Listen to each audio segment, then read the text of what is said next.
Hello बच्चों, कैसे हैं? उम्मीद करते हैं एकदम स्वस्थ होंगे और ज़बरदस्त होंगे। आज का जो विशेष टॉपिक चर्चा करने वाले हैं फीमेल गैमेटोफाइट के बारे में चर्चा करेंगे, क्योंकि प्रीवियस की जो कक्षा थी किसी कारणवश यहीं तक कंप्लीट हो पाया था।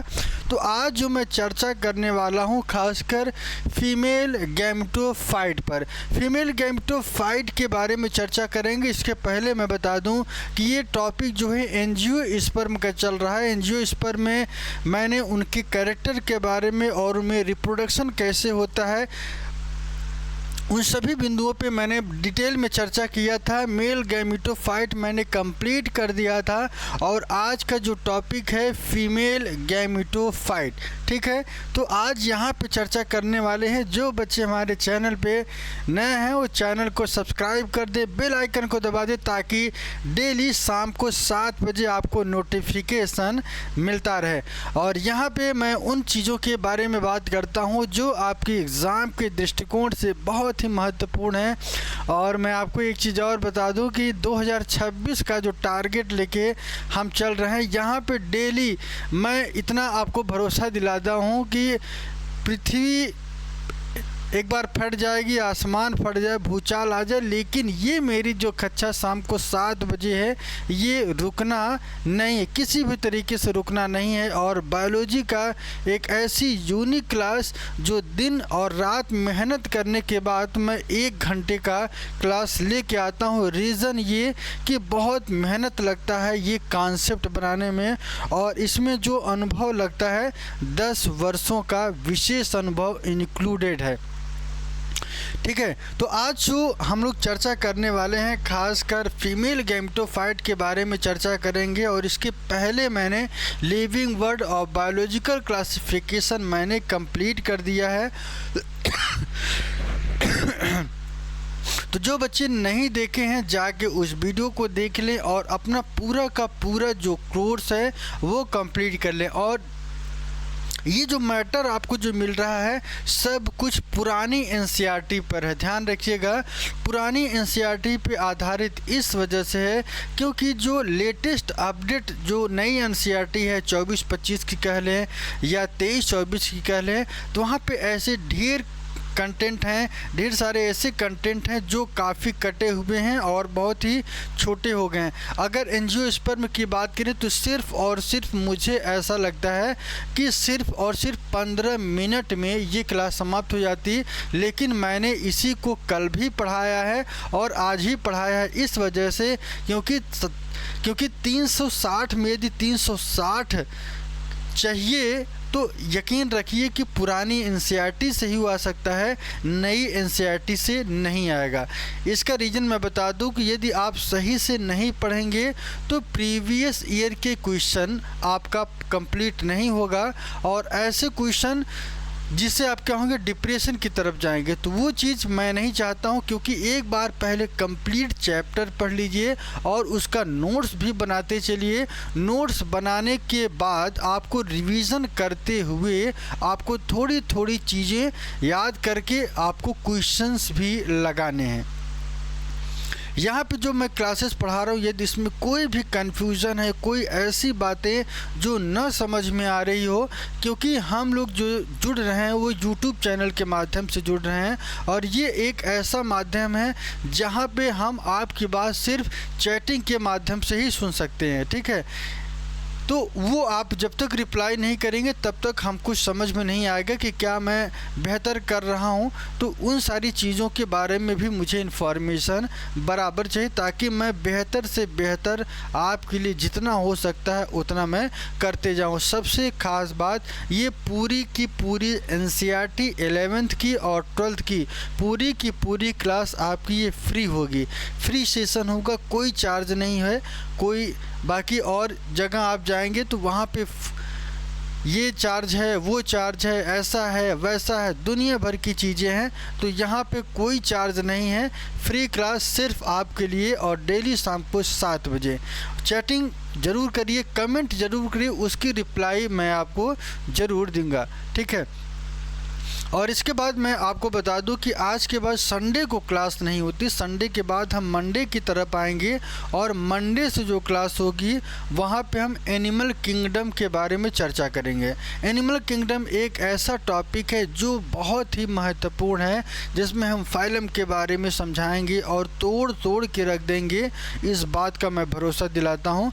और एंजियोस्पर्म के साथ साथ आज जो मैं पढ़ाने वाला हूँ फीमेल गैमेटोफाइट एंजियोस्पर्म का, मैंने कल इसके बारे में शुरुआती दौर मैंने एनसीईआरटी के डिटेल मैंने चर्चा कर लिया। तो आज जो चर्चा करने वाले हैं फीमेल गैमेटोफाइट पे, तो अपना पेन और अपना कॉपी अपने पास में रखना है और इसको पॉइंट टू पॉइंट समझते चलना है। हमारी एक भी लाइन आपको नुकसान नहीं पहुंचाएगी, इस बात का मैं आपको भरोसा दिलाता हूं। तो आइए देखते हैं एंजियोस्पर्म की अगर हम बात करें तो यहाँ पे जो एंजियोस्पर्म है इसके फीमेल गैमेटोफाइट के बारे में चर्चा करेंगे, ठीक है ना। मैंने आपको क्या बताया कि फीमेल का मतलब क्या होता है, फीमेल का मतलब क्या होता है, फीमेल, इसमें कोई बड़ी बात नहीं है। लेकिन इस शब्द को जैसे ही आप तोड़ते हैं तो यहाँ पे दो चीज़ें निकल कर आएंगी। एक मिलता है आपको फाइट देखने को मिलता है। फाइट का मतलब क्या होता है, प्लांट। कहीं भी ये शब्द आपको देखने के मिले तो आपको ये समझिएगा कि गैमीट जहाँ पे बनते हैं, जहाँ पे प्रोड्यूस्ड होते हैं, उस स्ट्रक्चर को क्या कहते हैं, गैमेटोफाइट। क्यों?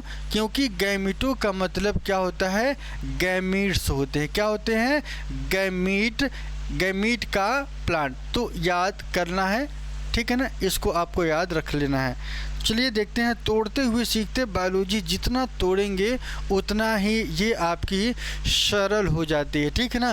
तो चलिए आगे की तरफ चलते हैं। सबसे पहले मैं आपको बता दूं कि पहले पॉइंट के बारे में चर्चा करेंगे। क्या कह रहा है कि embryo sac is the female gametophyte. Embryo sac को ही क्या कहते हैं, फीमेल गैमेटोफाइट के नाम से जानते हैं। क्या कहते हैं, फीमेल गैमेटोफाइट कहा जाता है किसको, एम्ब्रियो सैको को। क्या किसको कहा जाता है, एम्ब्रियो सैको।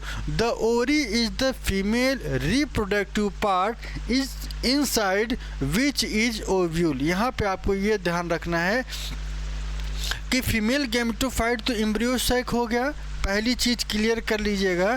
फीमेल गैमेटोफाइट को क्या कहते हैं, एम्ब्रियो सैक। और the ovary is the female reproductive part. मैंने आपको ओवरी की बात करें तो ये एक रिप्रोडक्शन का पार्ट है, ध्यान रखिएगा। पार्ट अलग होता है और सिस्टम अलग होता है। रिप्रोडक्टिव सिस्टम में सारी रिप्रोडक्टिव वाले सेक्शन आएंगे, लेकिन यदि पार्ट की बात आ जाए तो यहाँ पे आपको ओवरी आपके संज्ञान में होना चाहिए। और इस ओवरी में, ओवरी के अंदर ही क्या होता है, ओव्यूल। जैसे आप पाइसम सटाइवम लेते हैं, मटर का पौधा लेते हैं, तो यहाँ पे ये जो स्ट्रक्चर आपको देखने को मिलता है इसे ओवरी कहते हैं। क्या कहते हैं, ओवरी कहते हैं। और ओवरी कन्वर्ट होता है किसमें, फ्रूट में कन्वर्ट होता है। ओवरी किस में कन्वर्ट होता है, फ्रूट में। और इसी के अंदर मैं आपको बता दूं कि जो हमको सीड दिखाई देते हैं वो क्या होते हैं, ओव्यूल्स होते हैं। ओव्यूल होते हैं।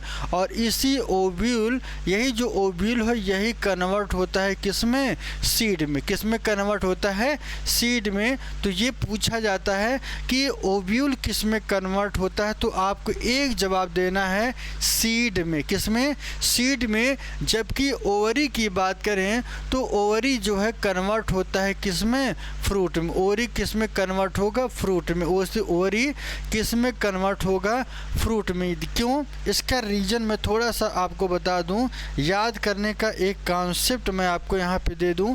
याद रखिए क्या देना है, ओवरी। ध्यान रखिए कि एक एक शब्द को तोड़ के रखेंगे यहाँ पे और आपको समझाते हुए आगे की तरफ लेके चलेंगे। ओवरी का मतलब क्या होता है, थोड़ा सा कलर चेंज कर दें ताकि आपको समझने में आसानी हो, ठीक है। यहाँ पे आप देखिएगा ओवरी का मतलब क्या होता है, ओवरी है ये, और इस ओवरी की अगर हम बात करें तो ओवरी कन्वर्ट होता है किस में, फ्रूट में, और फ्रूट में कन्वर्ट होगा। और जबकि दूसरा जो कैरेक्टर आपको देखने को मिलेगा यहाँ पे मैंने क्या किया, ओव्यूल, इसमें बड़ा कन्फ्यूजन होता है और लड़का उल्टा सीधा गलत करके आता है जिससे पूरा का पूरा सिस्टम ही गलत हो जाता है। तो ओव्यूल की अगर हम बात करें तो ओव्यूल क्या बनाता है, सीड बनाता है। क्या बनाता है, सीड। तो याद रखिएगा ओव्यूल तो सीड, ओवरी तो फ्रूट होगा, ठीक है ना, क्योंकि आर यहाँ भी है और आर का जो शब्द है यहाँ भी देखने को मिलेगा, जबकि ओव्यूल में ऐसा कोई कैरेक्टर आपको देखने को नहीं मिलेगा, इस वजह से ओव्यूल आए तो सीड, ठीक है। तो ये आपको ध्यान रखना है। एक चीज़ मैंने आपको और बता दूं कि ये एक एग्जाम्पल यदि पाइसम सटाइयोम का ले लें तो पूरे पार्ट को क्या कहते हैं, फ्रूट कहा जाता है। और फ्रूट के अंदर जो कैरेक्टर आपको देखने को मिलता है जिसे हम खाते हैं वो क्या होता है, सीड होते हैं। और ये सीड किससे बनते हैं, तो मैं आपको बता दिया हूँ कि ovule is converted into seed. तो कभी भी आज के बाद ये वाला जो पॉइंट है आपका गलत नहीं होना चाहिए।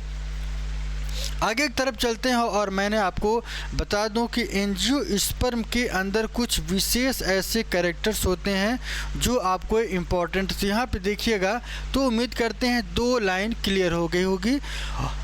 अगला पॉइंट है ओव्यूल इज, ओव्यूल क्या है, एक तरीके का mega sporangium of the angiosperm.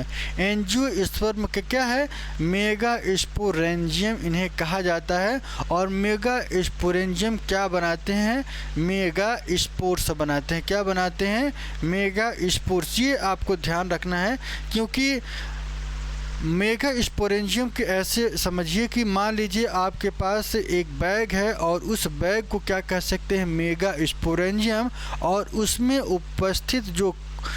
उपस्थित जो बुक होंगे उसको आप ये कह सकते हैं मेगा स्पोर। क्या कह सकते हैं, मेगा स्पोर कह सकते हैं।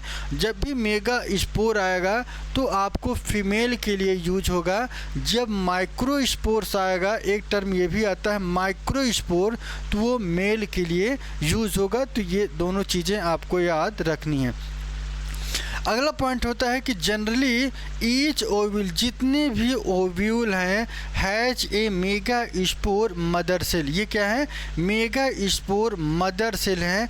जब मदर सेल आ जाए तो याद रखिएगा इन्हीं का मियोसिस भी होता है, that undergo meiosis to form 4 haploid megaspore. इससे क्या बनते हैं, 4 तरीके के मेगा स्पोर्स ऐसे होते हैं जो हैप्लॉइड फॉर्मेट में मिलते हैं। कैसे, हैप्लॉइड। मैं आपको अभी आगे दिखाने वाला हूं। तो यहाँ पे आगे की तरफ चलें और 3 ऑफ देम, जिसमें से 4 होंगे तो 3 ऐसे होते हैं, 3 ऐसे होंगे जो डीजनरेट करते हैं। कितने बनेंगे, 4, 1, 2, 3 और 4। तो यहाँ पे ये जो 3 होंगे ये डीजनरेट कर जाते हैं, जबकि एक की बात करें तो यही एक फंक्शनल होता है। कैसा होता है, फंक्शनल होता है।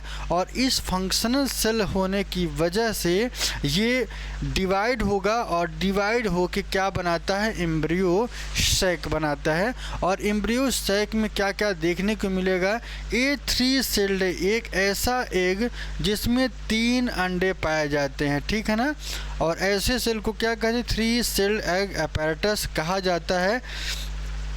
यहाँ पे मैं आपको दूसरी तरफ लेके चलता हूँ और यहाँ पे एक चीज़ ध्यान रखिएगा, इन 3 सेल्ड एग में एक एग पाया जाता है। क्या पाया जाता है, अभी आपको स्ट्रक्चर के साथ दिखाएंगे अगले वाले कंटेंट पे।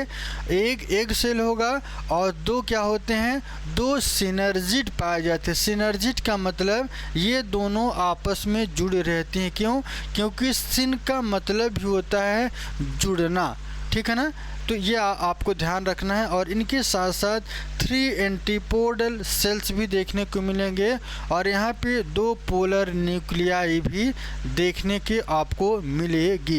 It develop into 7 celled and 8 nucleate state. यहाँ पे आप देखेंगे कि 7 सेल्ड 7 सेलों वाली 8 न्यूक्लिएट स्टेट पाई जाती हैं और ये कब होंगी? फर्टिलाइजेशन के पहले। ध्यान रखिएगा, ये आपको ध्यान रखना है कि जैसे ये डेवलप होंगी, ये कब डेवलप होंगी? 7 सेल्ड और 8 nucleate state before fertilization. It consist of 3 cell apparatus, 1 egg cell और 2 सिनर्जी। ठीक है, और यहाँ पे 3 एंटीपोडल सेल्स पाए जाते हैं और 2 polar nucleus that fuse together to form diploid secondary nucleus. ध्यान रखिएगा, ये कई बार पूछा जाता है कि डिप्लॉयड सेकेंडरी न्यूक्लियस क्या होते हैं। जब ये 2 पोलर न्यूक्लियाई से जुड़ेंगे तो ऐसे कैरेक्टर को क्या कहते हैं? Diploid secondary nucleus. तो उम्मीद करते हैं यहाँ पे सारी चीज़ें क्लियर होंगी। यदि कोई यहाँ पे कन्फ्यूजन हो तो कमेंट ज़रूर करना है। चलिए आगे की तरफ लेके चलते हैं और अगला जो पॉइंट है इसके बारे में चर्चा करते हैं। यहाँ पे मैं सबसे पहले जो एंजियोस्पर्म का जो कैरेक्टर है फीमेल गैमेटोफाइट, या इसी को एम्ब्रियो सैक भी कहते हैं। क्या कहते हैं? एम्ब्रियो सैक के भी नाम से जानते हैं, क्योंकि यहाँ पे आप देखेंगे कि एक रीजन होता है चैलेजल इंड होता है और दूसरा जो है माइक्रोपिलर इंड होते हैं। ठीक है ना, आप जानते हैं माइक्रोपिलर एक ऐसा एंड होता है जिससे सीड में वाटर और न्यूट्रिशन प्रवेश करते हैं। ठीक है, और एक चीज़, ये दोनों जब भी मिलेंगे एक दूसरे के अपोजिट डायरेक्शन में मिलते हैं, ये आपको याद रखना है। तो ऊपर से नीचे की तरफ चलते हैं। मैं आपको बता दूं कि सबसे ऊपर 3 एंटीपोडल सेल पूछा जाता है कि एंटीपोडल सेल कहाँ मिलता है और दूसरा इनकी संख्या क्या होती है। तो इनकी संख्या 3 होती है। कितनी होती है? 3। ठीक है, इसके बाद थोड़ा सा और नीचे की तरफ चलेंगे तो इनके इस तरीके की ये रेखा इनको अलग करती है एंटीपोडल सेल को, और जो अलग करती है उसके नीचे का जो एरिया होता है इसे हम सेंट्रल सेल कहते हैं। क्या कहते हैं? ये वाला जो एरिया देख रहे हैं इसे सेंट्रल सेल कहते हैं।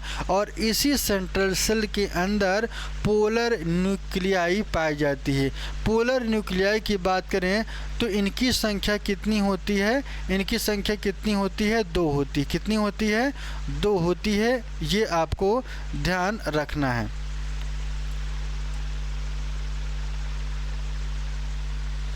इनकी संख्या कितनी होती है?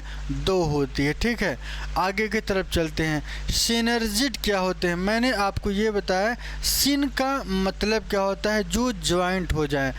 ठीक है ना, तो यहाँ पे जो एग होते हैं ये आपस में पीछे की तरफ से ये जुड़े रहते हैं और ऐसे एग या ऐसे सेल को क्या कहते हैं? सिनर्जिड कहा जाता है। और इन्हीं के अंदर एक और सेल पाई जाती है जिसे एग सेल कहते हैं। क्या कहते हैं? Egg cell. याद कर लीजिएगा, जो सेंटर वाला कैरेक्टर है ये जो होता है एग होता है और यही मेल गैमीट से फर्टिलाइजेशन भी करता है। और फर्टिलाइजेशन के बाद आप जानते हैं कि गैमीट जाइगोट बनाएगा, फिर एम्ब्रियो बनाएगा और फिर उनका जर्मिनेशन होता है। और आपको एक चीज़ और मैं आपको बता दूं, ये जो एग सेल होते हैं इसी एग सेल के अंतर्गत फिलीफॉर्म अपैरेटस भी पाया जाता है। क्या पाया जाता है? फिलीफॉर्म अपैरेटस पाए जाते हैं। तो ये भी पूछा गया है कि फिलीफॉर्म अपैरेटस फाउंड इन, तो क्या कहेंगे?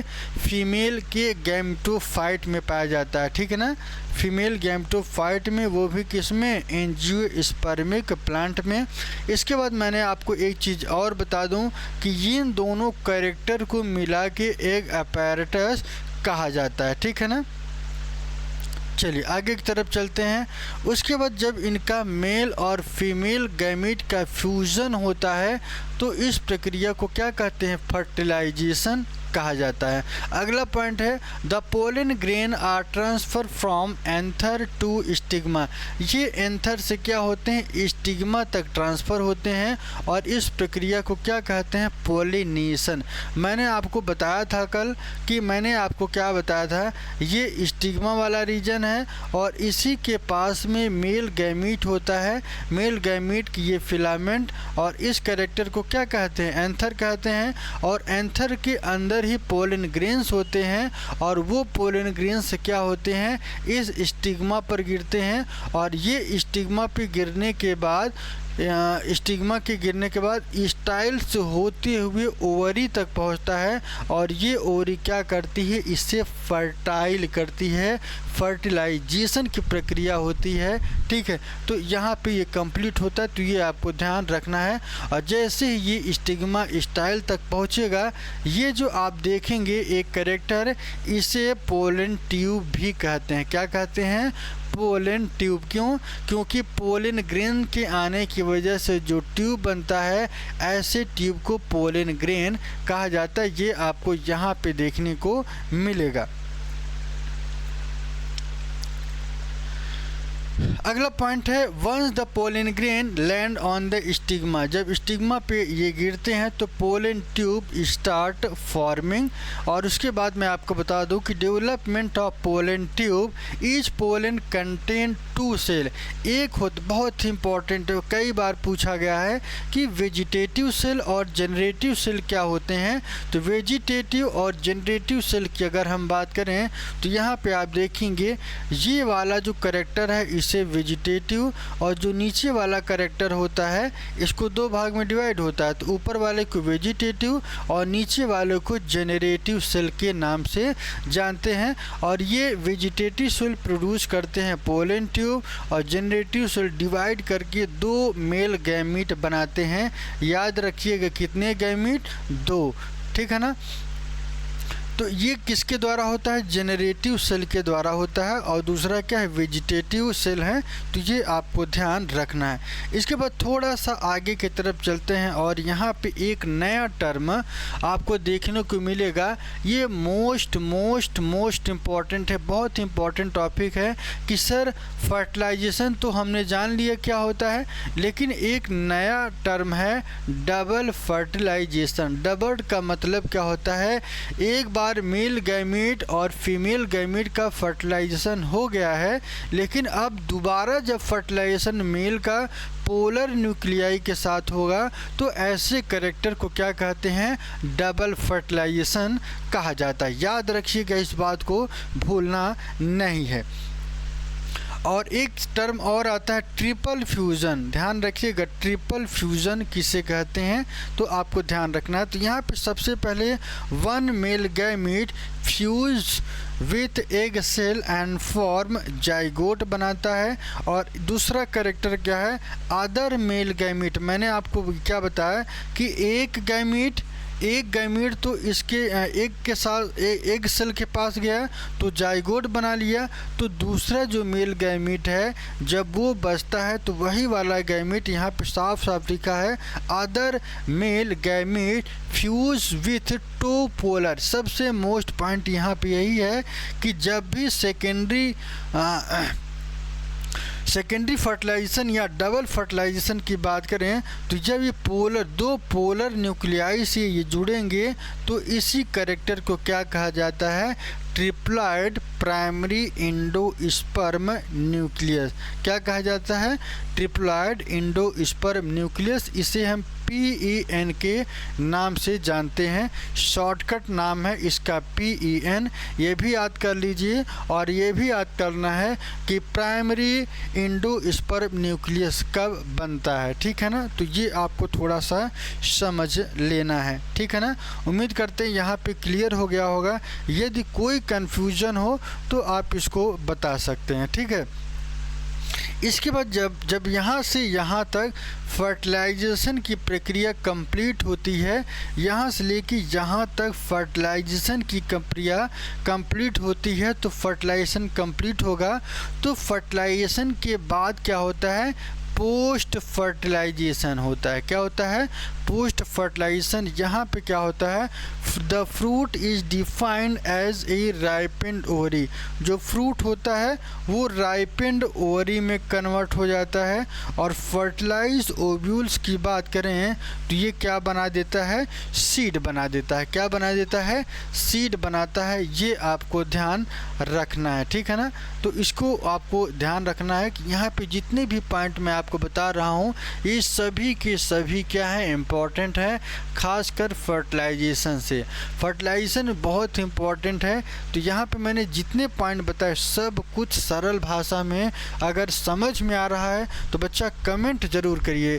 कमेंट करेंगे तो मुझे ये पता चलेगा कि कितने बच्चे पढ़ रहे हैं। कमेंट में दो चीज़ें आप कर सकते हैं, या तो आप अपना नाम लिख दीजिए या तो आप कहाँ से हैं ये लिख दीजिए। दोनों चीज़ें आपको लिखना है, ये ज़रूरी है, ठीक है, ताकि हमें ये पता चले कि कौन बच्चा किस स्टेट से कहाँ से बिलोंग कर रहा है, ठीक है। चलिए आगे की तरफ चलते हैं। और अगला यहाँ पे थोड़ी सी चीज़ मैं आपको बता दूं कि फर्टिलाइजेशन क्या होता है। ये फर्टिलाइजेशन की पहले की स्थिति है और ये फर्टिलाइजेशन की बाद की स्थिति है।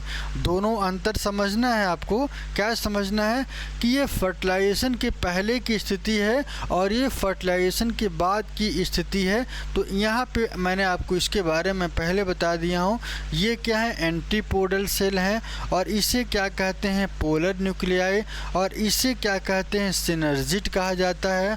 और नीचे वाले को क्या कहते हैं, फिलीफॉर अपैरटस। और यहाँ पे जो एग होता है इससे जब फर्टिलाइजेशन होगा तो ये वाला जो एग है गायब हो जाएगा और गायब होने के बाद क्या बना लेगा, यही जाइगोट बना लेगा। और जाइगोट कैसा, 2n टाइप का। 2n का मतलब क्या होता है, डिप्लॉयड होता है। क्या होता है, डिप्लॉयड होते हैं। और जब ये डिप्लॉयड होगा तो सीधी सी बात है, डिप्लॉयड क्यों, क्योंकि मैं आपको बता दूं कि मेल गैमीट और फीमेल गैमीट का फ्यूज़न होता है। मेल भी हैप्लॉयड है और फीमेल भी हैप्लॉयड है। इस वजह से दोनों के मिलने से क्या होता है, जाइगोट का फॉर्मेशन होता है। तो ये आपको ध्यान रखना है। और यहाँ बीच में एक सेंटर पाया जाता है जिसे PEN कहते हैं। PEN क्या होता है, ये 3N कहलाता है, प्राइमरी एंडोस्पर्म न्यूक्लियस। अब ये प्राइमरी एंडोस्पर्म न्यूक्लियस क्या करता है, पूरे जो गैमीट के बाद जो जाइगोट बनता है, जाइगोट को क्या करता है, न्यूट्रिशन प्रोवाइड करता है। क्या करता है, न्यूट्रिशन प्रोवाइड करता है। तो ये भी आपके दिमाग में होनी चाहिए। आगे की तरफ चलते हैं और लाइफ साइकिल ऑफ एंजियोस्पर्म की बात करें तो ये बहुत ही इम्पॉर्टेंट है। अगर ये समझ लिए तो लाइफ आपकी जिंगा लाला हो जाएगी, ठीक है। कैसे होगी थोड़ा सा देखिएगा। यहाँ पे सबसे पहले बच्चा मैं आपको बता दूं कि ये जो प्लांट है यहाँ से इनकी शुरुआत होगी। कहाँ से शुरुआत होगी, प्लांट से। क्यों, क्योंकि प्लांट ही इनका स्टार्टिंग होता है। और प्लांट को ही क्या कहते हैं, स्पोरोफाइट। क्या कहते हैं, स्पोरोफाइट। एक ऐसा प्लांट जिसमें स्पोर होते हैं, ठीक है ना। और ऐसे कैरेक्टर को क्या कहते हैं, 2N कहा जाता है। चलिए स्पोरोफाइट की अगर हम बात करें तो स्पोरोफाइट में आपको क्या देखने को मिलेगा, थोड़ा सा देख लीजिएगा। मैंने आपको क्या बताया है कि ये एक प्लांट है, इसमें फ्लावर आपको देखने को मिलेगा। इस फ्लावर में आपको एंथर और फिलामेंट दोनों देखने को मिलेंगे। और इस बीच वाले पार्ट को ओवरी और इसी के अंदर ओव्यूल आपको मिलता है और इसे क्या कहते हैं, फ्लावर कहते हैं। तो ये आपको ध्यान रखना है। इसके बाद मैंने आपको क्या बताया, डिप्लॉयड स्पोरोफाइट। डिप्लॉयड स्पोरोफाइट का मतलब 2N, जहाँ पे मेल और फीमेल दोनों प्रेजेंट होते हैं। ऐसे कैरेक्टर को क्या कहते हैं, डिप्लॉयड स्पोरोफाइट। अब आगे की तरफ चलते हैं। अब क्या बनना है, थोड़ा सा यहाँ देख लीजिए, फिर आगे चलते हैं। एक होता है मेल और दूसरा क्या होता है, फीमेल। मेल गैमेटोफाइट और फीमेल गैमेटोफाइट के बारे में पहले भी बता चुका हूँ। और इस कैरेक्टर को क्या कहते हैं, एम्ब्रियो सैक कहा जाता है। तो आइए अब यहाँ पे चलते हैं।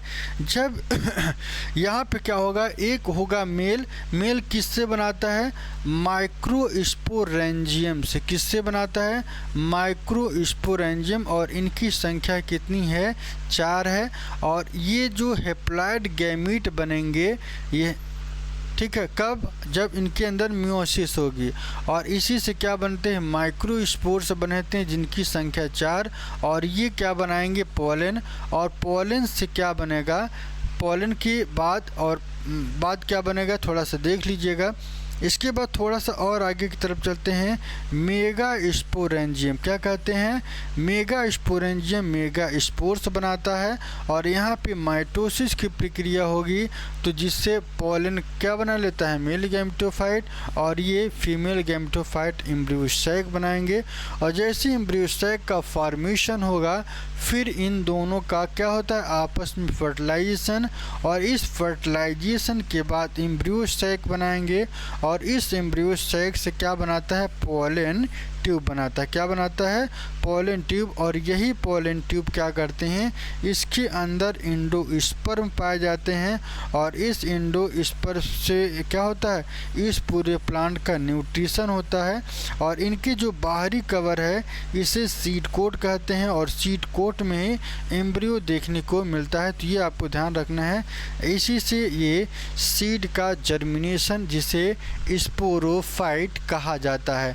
ठीक है, तो यहाँ पे आज हमने जितने पॉइंट्स बताए बहुत ही इम्पोर्टेंट ये टॉपिक था, खासकर एंजियोस्पर्म की। अगर मैं ये चाहता तो मैं ये चाहता कि इसको 15 से 20 मिनट में इसको सब कहानी समाप्त कर देता, लेकिन मैंने डिटेल में इसलिए पढ़ाया है ताकि आपका नीट की एग्ज़ाम में कोई भी क्वेश्चन छूटे ना।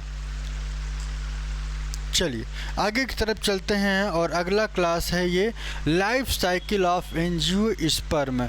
Life of cycle of angiosperm की बात करें तो ये डिप्लॉन्टिक होते हैं। कैसे होते हैं सर? डिप्लॉन्टिक। डिप्लॉन्टिक का मतलब डिप्लॉयड स्पोरोफाइट इज डोमिनेंट। जो डिप्लॉयड स्पोरोफाइट होते हैं ये डोमिनेंट फेज में देखने को मिलेंगे, जस्ट लाइक कैसे? जिम्नोस्पर्म की तरह। Angiosperm are heterosporous. हेटेरोस्पोरस के मतलब क्या होता है? जहाँ पे स्पोर्स क्या होते हैं? अलग अलग होते हैं। ठीक है ना? एक स्पोर यहाँ पे, एक स्पोर यहाँ पे, मतलब मेल हो सकता है और यहाँ पे फीमेल होगा। और इस वजह से इन्हें क्या कहते हैं? हेटेरोस्पोरस कहा जाता है। Gamete produced by the female and male gametophyte fuse together and form zygote. Male female के साथ जुड़ते हैं और उससे जायगोट का फॉर्मेशन होता है। Zygote develop into an embryo, एक एम्ब्रियो बना लेता है। It show the presence of small embryonic leaves. क्या होते हैं? स्मॉल एम्ब्रियोनिक लीव्स होती हैं और जिसे क्या कहते हैं? कॉटिलिडन। पूछा जाता है कि कॉटिलिडन से क्या होते हैं? छोटी छोटी पत्तियों को जो बीज में जो छोटी छोटी पत्तियां होती हैं उनके आधार पे डाइकाट और मोनोकाट को डिफाइन किया गया है। आइए देखते हैं ऐसे कैरेक्टर को क्या कहते हैं। Classification on the basis of cotyledon. तो यहाँ मैं आपको बता दूं कि ये सीड के अंदर आपको देखने को मिलेगा। एक कैरेक्टर को मोनोकाट और दूसरा जो कैरेक्टर है डाइकाट कहते हैं। तो यहाँ पे मोनोकाट की बात करें तो मोनोकॉटिलिडन, और दूसरा जो कैरेक्टर है इसे हम क्या कहते हैं? टू कॉटिलिडन के नाम से जानते हैं। यहाँ जो आप देखेंगे ये जो आपको दिखाई दे रहा है, एक बीज एक पत्ती दिखाई देगी और इस कॉटिलिडन को क्या कहते हैं? मोनो। मोनो का मतलब क्या होता है? एक होता है, सिंगल होता है। जबकि डाई का मतलब क्या होता है? टू होता है। और टू का मतलब क्या होता है? To cotyledon. एक कॉटिलिडन एक पत्ती आपको ये दिख रही होगी और दूसरी आपको ये, तो एक ये और दूसरी ये। इस वजह से इसे क्या कहते हैं? डाइकॉटिलिडन कहा जाता है। क्या कहा जाता है? डाइकॉटिलिडन कहा जाता है। तो उम्मीद करते हैं यहाँ पे सारी चीज़ें आपको समझ में आ रही होंगी। मैंने आपको उन सारे बारों में जिक्र किया है जो बहुत ही इम्पोर्टेंट है। तो आइए देखते हैं आज इस चैप्टर को मैं कंप्लीट ही कर देता हूं, ताकि मंडे से एक नया टॉपिक लेके आएंगे। एनिमल किंगडम के बारे में चर्चा करेंगे। एनिमल किंगडम बहुत इंपॉर्टेंट है, और यहाँ पे मैं आपको बता दूं कि एनिमल किंगडम के अंतर्गत सबसे ख़ास बात यह है कि एग्ज़ाम से संबंधित जो आपका रिज़ल्ट आपको दिखेगा, जो क्वेश्चन आपको बनने वाले हैं, वो सारे के सारे यहीं से बनेंगे। और चैप्टर के लास्ट में आपको समरी भी देखने को मिलेगा। समरी से ऐसे क्वेश्चंस आते हैं जो बहुत इंपॉर्टेंट हैं। तो आइए एक बार देख लेते हैं। ये जो टर्म है इनको समझ लेना है। पहले है फॉसिल्स रिकॉर्ड, दूसरा है न्यूमेरिकल टैक्सोनॉमी, तीसरा क्या है कीमो टैक्सोनॉमी, और एक बीच में छूट गया है, इसे साइटो टैक्सोनॉमी कहते हैं। तो फॉसिल्स रिकॉर्ड की बात करें तो dead remains of the organism are known as fossils. Fossils क्या होते हैं? जो लंबे समय से ज़मीन के अंदर दबे हुए हैं, फंसे हुए हैं, और वो जो कैरेक्टर आपको किसी खुदाई में आपको देखने को मिलता है या कोई चीज़ प्राप्त होती है, तो उसे हम क्या कहते हैं? फॉसिल। फॉसिल क्या करता है? कोई ऐसे नए कैरेक्टर से पुराने कैरेक्टर को मैच करने से ये पता चलता है कि ऑर्गेनिज्म में कितना अपडेट हुआ है। ठीक है, चलिए आगे की तरफ चलते हैं। और अगला पॉइंट है न्यूमेरिकल टैक्सोनॉमी। न्यूमेरिकल टैक्सोनॉमी का मतलब क्या होता है? नंबर के आधार पर। जब भी टैक्सोनॉमी से जुड़ा हुआ ये टर्म आपको देखने को मिले कि न्यूमेरिकल टैक्सोनॉमी, जब भी न्यूमेरिकल का मतलब नंबर और टैक्सोनॉमी के साथ है, जो ये ध्यान रखना है कि ये किस पे आधारित है? न्यूमेरिकल एल्गोरिथम पर। The character of the organism under the study is the given number and code. ये किस पे आधारित होता है? नंबर और कोड पे ये आधारित होते हैं। Using the several mathematical tool the taxonomics is perform. यहाँ पे साइटो टैक्सोनॉमी की बात करें तो साइटो का मतलब क्या होता है? जहाँ पे क्रोमोसोम की संख्या और इनकी संरचना और इनके बिहेवियर पर आधारित होता है। इस क्रोमोसोम के नंबर, स्ट्रक्चर और इनके बिहेवियर पर आधारित होते हैं। तो ये चीज़ भी आपको याद रखना है। जब भी साइटो का मतलब क्रोमोसोम के नंबर, स्ट्रक्चर और बिहेवियर याद रखना है। जबकि कीमो की बात आए तो कीमो में आपको क्या याद रखना है? ये केमिकल के आधार पर आधारित हैं। तो जो लोग इस चैप्टर को नहीं पढ़े हैं, जाके एक बार देख लेना। एक बार मैं इस बात की भरोसा दिलाता हूँ कि आपको जो मैं दे रहा हूँ कहीं भी किसी भी YouTube चैनल पर मिलने वाला नहीं है ऐसा कंटेंट। ठीक है, चलिए मैं आपको इसके आगे की तरफ ले चलता हूँ। मैंने थैलोफाइट्स के बारे में मैंने डिटेल में बताया था जब मैंने एल्गी पढ़ाया था। थैलोफाइट कैसे कैरेक्टर को कहते हैं? जो do not differentiated into root stem leaf. एक ऐसी बॉडी जो रूट स्टेम लीफ में विभाजित नहीं होती है, डिफ्रेंशिएट नहीं होती है, ऐसे कैरेक्टर को क्या कहते हैं? Thallophyta. Such a plant body that is known as a thallus. ठीक है, इसके बाद मैंने आपको एल्गी के बारे में मैंने बताया कि यूनिसेलुलर जो एल्गी होता है वो ईस्ट है, जबकि मल्टी सेलुलर और जितने भी कैरेक्टर आपको देखने को मिलेंगे सब के सब मल्टी सेलुलर हैं और नेचर इनका यूकैरियोटिक होता है। ठीक है, मैंने डिटेल में इसके बारे में बताया है। और सभी एल्गी के पास सेल वॉल प्रेजेंट होते हैं, तो ये आपको ध्यान रखना है। और मैं आपको एक चीज़ और बता दूं कि क्लोरोफिल प्रेजेंट होने की वजह से एल्गी कलर होते हैं, हरे कलर के होते हैं, और हरा कलर होने की वजह से इसमें क्लोरोफिल पाया जाता है, जिसकी वजह से फोटोसिंथेसिस करते हैं, जो कि plant bodies and undifferentiated thallus. Phytoplankton की बात करें तो फाइटोप्लैंक्टन क्या होता है? ध्यान रखिएगा, फाइटोप्लैंक्टन का मतलब क्या होता है? फाइटो और प्लैंक्टन, ये एक माइक्रोस्कोपिक मेराइन एल्गी होते हैं। कैसे एल्गी होते हैं? Microscopic, which are responsible for the producing majority of the oxygen on this planet. इस प्लैनेट पे ऑक्सीजन की सबसे ज़्यादा जो मेजॉरिटी आए उसे फाइटोप्लैंक्टन कहते हैं। अल्टरनेशन ऑफ जनरेशन की बात करें तो लाइफ साइकिल की एक ऐसी ऑर्गेनिज जो alternate between the haploid gametophyte phase and diploid gametophyte phase. तो ये भी आपको ध्यान रखना है, ठीक है ना। तो ऐसे कैरेक्टर को क्या कहते हैं, अल्टरनेशन ऑफ जनरेशन कहा जाता है। मैंने आपको ये 3 टर्म डिफाइन किया था, हैप्लॉन्टिक, डिप्लॉन्टिक, हैप्लोडिप्लॉन्टिक, ये टर्म कौन से हैं तो इसके बारे में थोड़ा सा आपको जानना है। हैप्लॉन्टिक का मतलब जो हैप्लॉइड, हैप्लोडिप्लॉन्टिक का मतलब क्या होता है, पहले हैप्लॉइड होगा फिर डिप्लॉइड होगा, और डिप्लॉन्टिक का मतलब क्या होता है, जो डिप्लॉइड, टिक का मतलब जो डिप्लॉइड स्टेज में होता है और ये लंबे समय तक उसमें रहता है, फिर जाके वो कन्वर्ट होगा। मैंने आपको ये चीज़ बताया था कि हैप्लॉइड डिप्लॉइड में और हैप्लोडिप्लॉन्टिक आपस में कन्वर्ट होंगे, और डिप्लॉन्टिक जो है हैप्लॉइड में कन्वर्ट होता है। तो ये आपको ध्यान रखना है, मैंने डिटेल में चैप्टर में पढ़ाया था। फिर एल्गी में रिप्रोडक्शन की बात करें तो मैंने क्या बताया, तोड़ दीजिए, जितना तोड़ेंगे उतने सरल हो जाएगी। री को अलग कर दीजिए और प्रोडक्शन को अलग कर दीजिए, ठीक है। प्रोडक्शन को जब आप अलग करेंगे तो ये प्रोडक्शन वैसा ही होगा जैसे कि पहले तरफ प्रोडक्शन हो चुका है। प्रोड्यूस्ड होना, प्रोड्यूस्ड का मतलब, प्रोड्यूस्ड होने का मतलब क्या हुआ कि ऐसा ही प्रोडक्शन जैसे कि पहले, जैसे गधे का बच्चा गधा होगा, हाथी का बच्चा क्या होगा, हाथी, एलगी का बच्चा क्या हो गया, एलगी। तो ऐसे समझना है। तो 2 तरीके के होते हैं, एक होते हैं सेक्सुअल और एक होता है एसेक्सुअल। एसेक्सुअल में बॉडी का वेजिटेशन होता है।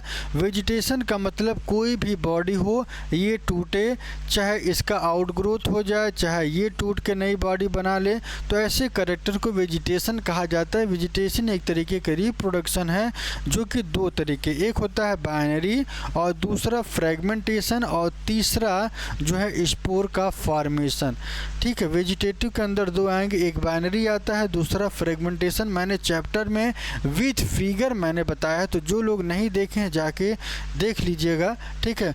तो यहाँ पे सेक्सुअल की बात करें तो सेक्सुअल में आपको क्या मिलेगा, सेक्सुअल का मतलब क्या होता है, आइसोगैमी, एन आइसोगैमी, ओ गैमी, एन आइसोगैमी का मतलब यहाँ पे आप 3 चीज़ें सेम है, क्या, गैमी, गैमी, गैमी, आइसो अलग है, एन आइसो अलग है और ओ अलग है। तो यहाँ पे आप जब देखेंगे तो दोनों का स्ट्रक्चर अलग अलग होता है। यहाँ पे अगर हम बात करें तो एक छोटा होगा और एक बड़ा होगा, और यहाँ पे एक बड़ा होगा और एक जो है मेल जो है छोटा होता है। तो मेल क्या होता है, फीमेल के पास पहुँचता है। इसके बारे में मैंने डिटेल में क्लास में बताया था, जाके देख लीजिएगा, सब कुछ एकदम सरल तरीके से समझ में आएगा। इसके बाद मैंने आपको एल्गी का क्लासिफिकेशन मैंने बताया। क्लासिफिकेशन मैंने ये बताया कि रोडोफाइसी, फियोफाइसी और क्लोरोफाइसी कितने प्रकार के, 3 प्रकार के होते हैं। तो मैंने पहला आपको रोडो बताया, दूसरा फियोफाइसी और तीसरा जो कैरेक्टर है क्लोरोफाइसी है। यहाँ पे सबसे पहले मैं आपको बता दूँ कि रोडोफाइसी, यहाँ पे आप तोड़ेंगे ना तो तीनों में आपको फाइसी शब्द देखने को मिलेगा। यहाँ भी फाइसी देखने को मिलेगा, यहाँ भी फाइसी। और इस फाइसी का मतलब क्या होता है, एल्गी, एल्गी का मतलब क्या होता है, माइको, माइको का मतलब क्या होता है, एल्गी। माइकोलॉजी याद करिए, माइकोलॉजी या माइसिटोलॉजी, जब भी ये 2 टर्म आपको समझ में आए तो ध्यान रखिएगा कि एल्गी के लिए ही कहा जा रहा है, क्योंकि एल्गी का जो लैटिन वर्ड है वो माइको है या माइसिटो है, ठीक है। तो यहाँ पे सबसे पहले मैं आपको एक चीज़ और बताने वाला हूँ, क्या कि रेड एल्गी और ब्राउन एल्गी और ग्रीन एल्गी, ठीक है ना। ग्रीन इसलिए क्योंकि क्लोरोफिल पाया जाता है और इसी वजह से क्लोरोफिल। बाकी 2 कैरेक्टर में यहाँ पे पिगमेंट पाए जाते हैं, इसमें और इसमें, इस वजह से इनका कलर चेंज होता है, ठीक है। रीजन के साथ पढ़ना है, कोई जल्दबाजी नहीं, कोई टेंशन नहीं लेना है। तो यहाँ पे सबसे पहले मैं आपको बता दूं कि क्लोरोफिल ए और क्लोरोफिल डी, फाइको एरेथ्रिन, एरेथ्रिन वाला शब्द याद रखना है। जब भी एरेथ्रिन पूछा जाए तो रेड से या रोडो या एरेथ्रिन, आप देखेंगे कि यहाँ आर है और यहाँ भी आर है, यहाँ भी आर है और यहाँ भी आर है। याद रखिएगा, तीनों जगह ऐसे आर आपको हैं। और ये पिगमेंट आपको केवल रोडो में ही देखेगा, जबकि यहाँ पीओ में जाएंगे तो उसका कलर ब्राउन हो जाएगा, यहाँ पे कंटेंट चेंज हो जा रहा है, वहाँ पे समझाएंगे। पहले इसको देख लीजिएगा मैं क्या कह रहा हूँ, फिर समझ लीजिए। मैं इसलिए कह रहा हूँ कि रेड एलगी, रेड का मतलब क्या होता है, क्लोरोफिल ए और क्लोरोफिल डी फाइको एरिथ्रिन पाया जाता है। फाइको एरिथ्रिन जब देखने को मिले तो ऐसे कैरेक्टर को रेड एलगी कहा जाता है। इसके बाद थोड़ा सा और आगे की तरफ चलते हैं। मेराइन एलगी, क्या कहते हैं इसे, marine algae, sorry mainly marine होते हैं। और ये आइए पहले यहाँ पे चल लेते हैं, फिर आगे की तरफ चलेंगे। पहले इसको डिफाइन कर दें इस टर्म को। तो क्लोरोफिल तो ए रहेगा ही और ए के साथ सी मिलेगा। क्यों? क्योंकि मैं आपको थोड़ा सा याद करा दूं कि ए बी और सी अल्फ़ाबेट में जाएंगे तो 3 शब्द आपको देखने को मिलते हैं। तो क्लोरोफिल ए मिलेगा, क्लोरोफिल सी मिल रहा है, और यहाँ पे जो ब्राउन का जो पहला लेटर है इसे हम क्या कहते हैं, बी कहते हैं। क्या कहते हैं? बी कहते हैं। तो ये आपको ध्यान रखना है कि बी होने की वजह से ए यहाँ पे है और सी यहाँ पे है। तो ए बी और सी, ए बी और सी। तो भूलना ही नहीं है कि जब भी ब्राउन एलगी है तो ये याद रख लेना है कि ब्राउन एलगी में आए तो ए बी सी क्लोरोफिल होगा। और पिगमेंट की बात करो तो फ्यूकोजैंथीन, जैंथीन होगा। जब भी जैंथीन होगा, ध्यान रखिएगा, जैंथीन आए तो केवल यही सोचना है। रोडो आए कि इसका मैंने ट्रिक बता ही दिया है। और इसके बाद आपको ये याद रहेगा, फिर मैंने ग्रीन का बताया। ग्रीन में क्लोरोफिल मिलता है। क्लोरो का मतलब ग्रीन और फिल का मतलब क्या होता है, लीव। तो यहाँ पे याद रखना है ए और बी, ठीक है ना, क्लोरोफिल ए और बी।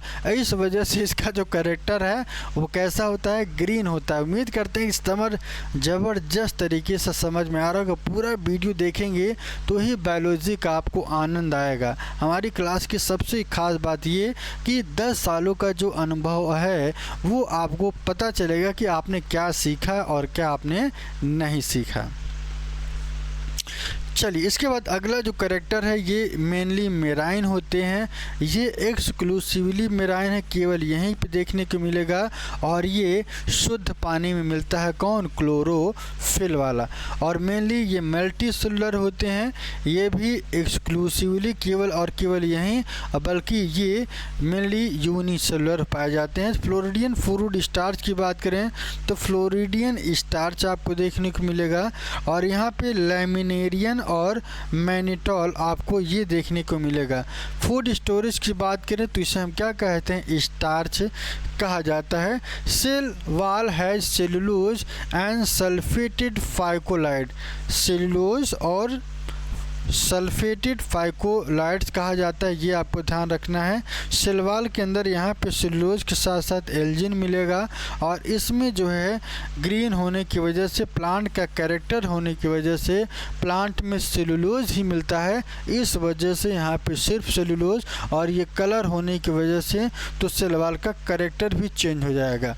इसके बाद एग्जाम्पल की बात करें तो कॉन्ड्रस आपको याद करना है, जिलीडियम आपको याद करना है, ग्रेसिलेरिया, ठीक है ना। तो ये आपको ध्यान रखना है। CG² कॉन्ड्रस और जी से क्या हो जाएगा, जिलीडियम, और दूसरे जी से ग्रेसिलेरिया। इसके बाद मैंने आपको क्या बताया, ये फ्यूकस है, फ्यूकस के बाद केल्प और केल्प के बाद आपको लैमिनेरिया। ये 3 कैरेक्टर बहुत इंपॉर्टेंट है। एग्जाम्पल उतना इंपॉर्टेंट है जितना NCERT को पढ़ना। इसके बाद मैंने आपको क्या बताया, क्लोरेला, क्लेमाडोमोनास और स्पाइरोगायरा। इसको पढ़ने के बाद एक बार NCERT ज़रूर पढ़ना तो आपको समझ में आ जाएगी कि कितना बेहतर ये कंटेंट है, ठीक है। चलिए आगे की तरफ चलते हैं। ब्रायोफाइट में मैंने आपको क्या बताया था कि ब्रायो का मतलब क्या होता है, मॉस लाइक, और फाइटा का मतलब क्या होता है, प्लांट। एक का मतलब मॉस और दूसरे का मतलब क्या होता है, प्लांट होता है, और इसी वजह से इन्हें क्या कहते हैं, ब्रायोफाइटा कहते हैं। ये मोएस्ट शेडेड एरिया और हिल्स पर देखने को मिलते हैं। थैलस अनडिफ्रेंशिएटेड बॉडी होती है ब्रायोफाइट की। यहाँ पे प्रोस्टेट थैलस और इरेक्ट थैलस आपको देखने को मिलेगा। प्रोस्टेट थैलस क्या होता है, जो ज़मीन को पकड़ के चलता है, ठीक है ना। जबकि इरेक्ट वाला क्या होता है, एकदम सीधा है, ऊपर की तरफ, नीचे से ऊपर की तरफ जाता है, ठीक है ना। और इसके बाद मैंने प्लांट बॉडी की बात बताई, तो राइजोइड, एक्सिस और लीफ लाइक स्ट्रक्चर पाए जाते हैं, और इस लीफ लाइक स्ट्रक्चर को क्या करते हैं, एनकरेज करते हैं। यहाँ पे थाइलस की अगर हम बात करें तो थाइलस कैसा होता है, प्रोस्टेट, इरेक्टेट होते हैं। प्लांट बॉडी में राइजोइड, एक्सिस और लीफ लाइक स्ट्रक्चर पाए जाते हैं। इसके बाद मैंने आपको क्या बताया, ब्रायोफाइटा का जाके ब्रायोफाइटा की जो मैंने टॉपिक पढ़ा उसको जाके एक बार देख लेंगे तो सब कुछ कौन किससे रिलेटेड है मैंने सबको एक्सप्लेन किया है। और जहाँ की उस वीडियो को ज़रूर देख लीजिएगा, आप प्लेलिस्ट में जाना, प्लेलिस्ट में जाके आपको वो देख लेना है कि कहाँ पे चैप्टर आपके पास है। ठीक है, ब्रायोफाइटा देखेंगे तो ब्रायोफाइटा आपको लिखा होगा, ठीक है ना। तो यहाँ पे अल्टरनेशन ऑफ जनरेशन क्या होता है, एक पीढ़ी के बाद दूसरा, मतलब पहले गैमेटोफाइट आएगा और फिर स्पोरोफाइट फेज आता है, या स्पोरोफाइट पहले आएगा या गैमेटोफाइट। तो ऐसे कैरेक्टर को क्या कहते हैं, अल्टरनेशन ऑफ जनरेशन, एक के बाद दूसरा आना। तो ये कैसे होता है, गैमेटोफाइट हैप्लॉइड होंगे और ये इंडिपेंडेंट, यही पूछा गया है कि किस नेचर में होते हैं, तो इंडिपेंडेंट होते हैं। एंथ्रीडियम की बात करें तो एंथ्रीडियम को मेल सेक्स ऑर्गन कहते हैं। एंथ्रोजॉइड क्या होते हैं, मेल गैमीट होते हैं, जबकि आर्चिगोनियम के फीमेल सेक्स ऑर्गन और एग सेल को फीमेल गैमीट। तो गैमीट के आधार पर किसे कहते हैं, फ्लैजिला एंथ्रोजॉइड और एग सेल को, जबकि आर्चिगोनियम और एंथ्रीडियम को सेल सेक्स ऑर्गन कहा जाता है। ठीक है, इसके बाद फर्टिलाइजेशन की बात करें तो फर्टिलाइजेशन के लिए सबसे खास बात कि इनको केवल और केवल वाटर की ज़रूरत पड़ती है, और इस वाटर की उपस्थिति में ही ये क्या करते हैं, रीफर्टिलाइजेशन करते हैं। प्लांट कैरेक्टर का सबसे यूनिक कैरेक्टर है, इस वजह से इन्हें एम्फी भी कहा जाता है। एम्फी का मतलब क्या होता है, जो दोनों जगह रह ले, पानी के अंदर भी और पानी के बाहर भी। ठीक है, स्पोरोफिटिक की बात करें तो स्पोरोफिटिक कैसे होते हैं, डिप्लॉयड, ये आपको याद रखना है। ब्रायोफाइट का जो स्पोरोफाइट होता है वो डिप्लॉयड फॉर्मेट में आपको देखने को मिलेगा। ये आप देखेंगे तो ये डिप्लॉयड फॉर्मेट में आपको देखने को मिलेगा, जबकि इसकी बात करें तो ये कैसा होता है, कहाँ गया, ये हैप्लॉइड होते हैं। ठीक है ना, ये याद रखना है। गैमेटोफिटिक फेज पूछा जाए ब्रायोफाइटा का तो हैप्लॉइड, और स्पोरोफिटिक का पूछा जाए तो डिप्लॉयड। क्यों, क्योंकि स्पोरोफिटिक फेज में ही प्लांट क्या होता है, डिप्लॉयड। मैंने अल्टरनेशन ऑफ जनरेशन में मैंने आपको बताया भी था। तो स्पोर्स हैप्लॉइड सेल्स होते हैं जो फॉर्म करते हैं मियोसिस के बाद डिप्लॉयड स्पोर्स मदर सेल्स का फॉर्मेशन करते हैं। इसके बाद मैंने आपको क्या बताया, हॉर्न वर्ड्स की बात करें तो हॉर्न लाइक स्पोरोफाइट्स पाए जाते हैं। मोसिस की बात करें तो प्रोटोनीमा और फोलिएज स्टेज। यहाँ पे जो प्रोटोनीमा होता है यही पूछा जाता है यह किस स्टेज में मिलता है, तो यह प्रोटोनीमा गैमेटोफाइट देखने को मिलेंगे, जबकि फोलिएज स्टेज की बात करें तो एडल्ट स्टेज में देखने को मिलता है। लीवर वर्ड्स की बात करें तो थैलस लीवर वर्ड कहा जाता है। ये एक अनडिफ्रेंशिएटेड थैलस होते हैं। कैसे थैलस होते हैं, अनडिफ्रेंशिएटेड, डिफ्रेंशिएटेड नहीं, अनडिफ्रेंशिएटेड होते हैं। और यहाँ पे जो फोलियोज होता है ये डिफ्रेंशिएटेड होते हैं। अनडिफ्रेंशिएटेड, डिफ्रेंशिएटेड का मतलब आप जान रहे होंगे, विभाजित होना और विभाजित ना होना। ठीक है, इसके बाद मैंने रिप्रोडक्शन के बारे में बताया कि रिप्रोडक्शन यहाँ पे कैसा होता है कि reproduction where the parent cell split, parent cell टूटता है। ये पेरेंट सेल है और ये टूट के एक नई बॉडी बना लेती है। और कितने बनेंगे, 2 फ्रेगमेंट बनेंगे और प्रत्येक फ्रेगमेंट एक नए ऑर्गेनिज्म का फॉर्मेशन करता है। ठीक है, यहाँ तक क्लियर। उम्मीद करते हैं कि सब कुछ समझ में आ रहा होगा। इसके बाद आगे की तरफ चलते हैं। टेरिडोफाइट्स की बात करें तो फर्स्ट लैंड प्लांट है, और टेरिडो का मतलब जिसमें हम फर्न के बारे में पढ़ते हैं, और एक ये वैस्कुलर टिश्यू पाया जाता है। यहाँ पे आप देखेंगे कि जाइलम और फ्लोएम, जाइलम वाटर का ट्रांसपोर्टेशन करता है, जबकि फ्लोएम क्या करता है, फूड का ट्रांसपोर्टेशन करता है। पी से फूड और जाइलम से जल। तो याद रख लेना है। डिफ्रेंशिएशन ऑफ प्लांट बॉडी की बात करें तो राइजोम, स्टेम ऑफ टेरिडोफाइट याद करना है। एडवेंटिशियस रूट पाए जाते हैं। लीव्स की बात करें तो माइक्रोफिल और मेगाफिल। माइक्रोफिल का मतलब छोटी पत्ती जो कि राइजोम से जुड़ी होती है और ये अनब्रांच्ड वैस्कुलर सिस्टम पाया जाता है, जबकि मेगा में ये स्टेम जो है स्टॉल की सहायता से ये ब्रांच्ड होते हैं। दोनों में यही अंतर है कि ये अनब्रांच होगा और ये कैसा होता है, ब्रांच्ड होते हैं मेगाफिल्स। इनके स्ट्रक्चर की बात करें तो यहाँ पे स्ट्रक्चर आपको क्या देखने को मिलेगा, ये आप देखेंगे कि बीच वाला जो पोर्शन होता है उसे रेकिस कहते हैं ये, और पिन्ना क्या होता है, ये जो बाहरी वाला जो कैरेक्टर होता है इसे पिन्ना कहते हैं। और जो पिन्ना के जो मिड रिब वाला रीजन होता है ये वाला, उसे कोस्टा कहा जाता है। और स्टिप क्या होता है, लीफ ब्लेड के नीचे एक स्टॉल की मिलता है और इस स्टॉल को स्टिप कहते हैं। ठीक है, ये आपको चारों शब्द याद कर लेना है, किसका क्या मतलब है, डिफिनीशन याद होना चाहिए। ठीक है, इसके बाद मैंने आपको स्पोरोफिल्स की बात बताई। स्पोरोफिल्स क्या होते हैं, स्पेशल फ्रंट्स होते हैं जिन्हें पत्ती कहा जाती है, जो कि रिप्रोडक्शन में क्या करते हैं, सपोर्ट करते हैं। ठीक है, इसके बाद मैंने टेरिडोफाइट में 4 एग्जाम्पल बताए थे।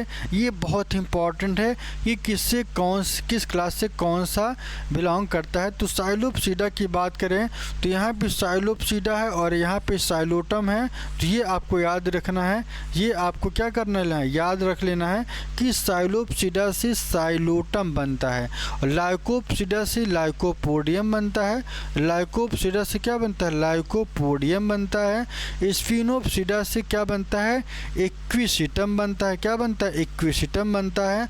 और टेरोपसीडा से क्या बनता है, ड्रायोप्टेरिस, टेरिस और एडियंटम। यहाँ भी टी है, यहाँ भी टी है, और यहाँ भी टी है, और यहाँ भी टी है। तो ड्रायोप्टेरिस आपको ऐसे याद कर लेना है। स्पिनोपसीडा की बात करें तो यहाँ भी आपको ये याद कर लेना है, स्पिनोपसीडा को एस देखने को मिलेगा।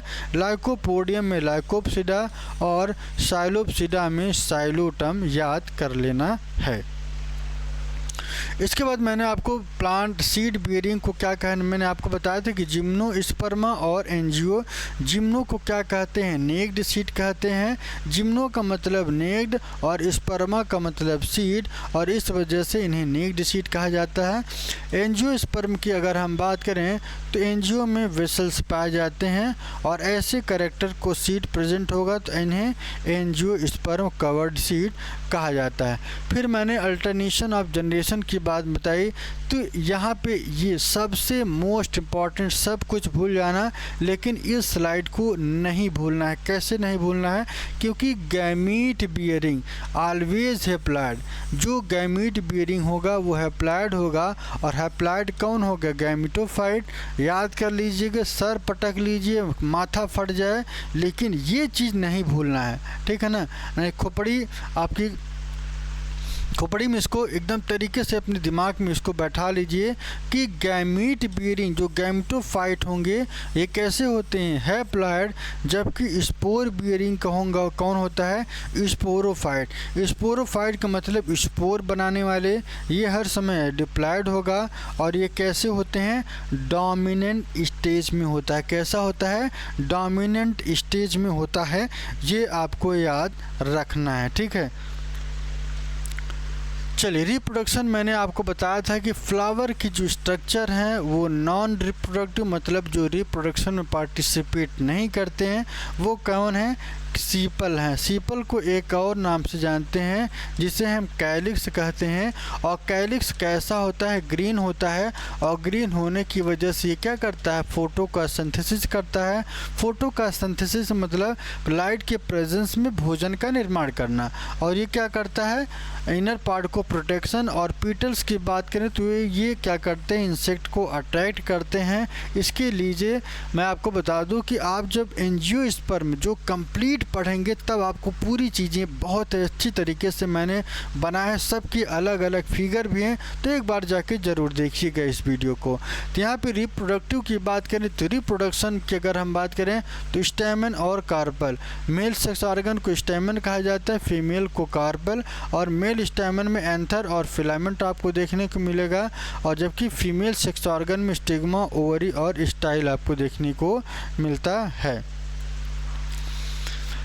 यहाँ पे इस फिगर को मैंने आज ही बताया था, तो यहाँ पे आप एक बार डिप्लॉयड स्पोरोफाइट, ये हैप्लॉयड गैमेटोफाइट हैं, ये माइक्रोस्पोरेंजियम है, मियोसिस होती है, और माइयोसिस के बाद माइक्रोस्पोर्स पाए जाते हैं।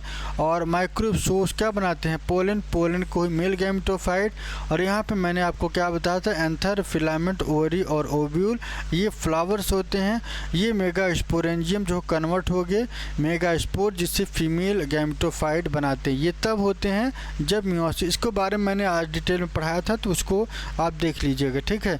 इसके बाद इन दोनों का फर्टिलाइजेशन होगा। फर्टिलाइजेशन के बाद एम्ब्रियो सैक बनाएंगे, और यहाँ पे एम्ब्रियो सैक के बाद इसमें पोलन ट्यूब बनाते हैं, और जहाँ से एंडोस्पर्म और सीड कोट का निर्माण होगा।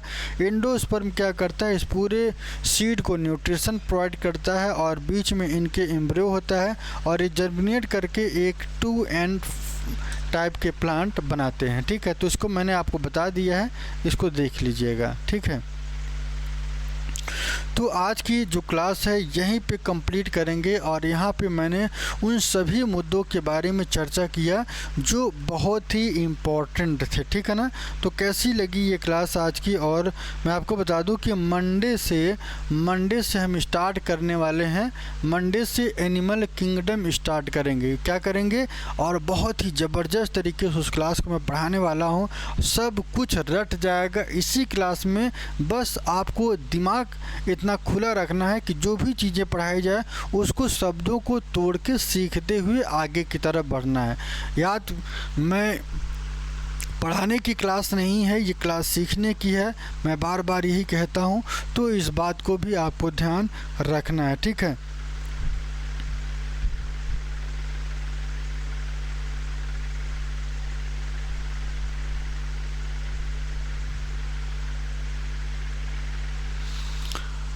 तो आज के लिए इतने बच्चों, फिर मिलेंगे एक नए वीडियो में एक नए कॉन्सेप्ट के साथ, ठीक है। कैसा लगा ये क्लास कमेंट ज़रूर करिए, ताकि मुझे भी पता चले वाचिंग वीडियो की जा रही है। मुझे ये पता है मैं थोड़ा सा लेट हूँ, लेकिन मैं इस चैनल पे बहुत ही ज़बरदस्त तरीके से काम करने वाला हूँ, खासकर आपके लिए। और जितना आप हमको सपोर्ट करेंगे उतना ज़्यादा मैं आपको बेहतर देने वाला हूँ, ठीक है। तो चैनल को सब्सक्राइब करिए, कमेंट ज़रूर करिए, ठीक है। चलिए।